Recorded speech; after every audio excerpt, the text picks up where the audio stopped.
Il ou elle est là en état d'instabilité ou plutôt d'inconfort. Malgré l'invitation, installez-vous, le patient n'a souvent posé qu'une demi-fesse sur le fauteuil. Il parle de lui ou des autres. Je le laisse présenter son jeu truqué et l'interroge comme si ça m'intéressait. En fait, ça m'intéresse et non. Son histoire peut être si triste que je me retiens parfois de pleurer. Le discours défile assez longtemps en eau sale rebattue. Mon passé de psychanalyste me colle encore un peu à la peau, même si je me défie de toute interprétation, de toute hypothèse fourvoyante, de toute entrée dans la science, dans l'irraisonnable raison.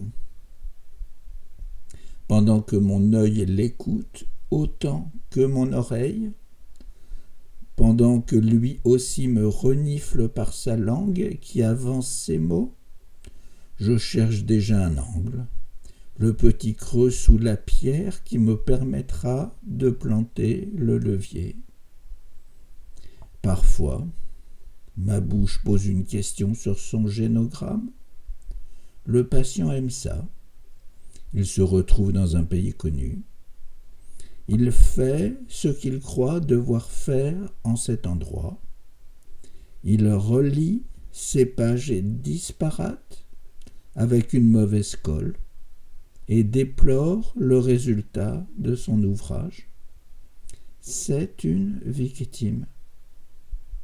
Souvent, quand il exprime son idée de l'hypnose, les méchants magiciens de spectacle s'opposent à l'espoir que je sois un bon.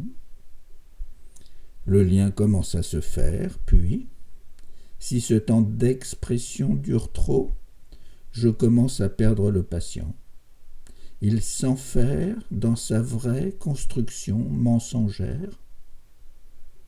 À un moment, le plaisir à s'exprimer a éclos, puis, ce moment de plaisir estompé, il s'attriste de nouveau sur son sort. Cela se voit sur son visage, dans la position de son corps qui se tend de nouveau, se recroqueville. Il faut alors l'interrompre pour ne pas le perdre. C'est là que va commencer la séance. Il est venu l'heure de se jeter dans le bain et d'abord de s'arrêter. Je lui propose alors d'entrer dans une boîte de magicien. Il vient dans un état qu'il vient de me décrire et va ressortir dans un état apaisé, plus léger, plus favorable. Peut-il me dire oui à sa proposition ? La séance va commencer au moment où il me dira oui. Il entre alors dans le bain corporel et commence à exposer son corps que je lui décrypte en reflet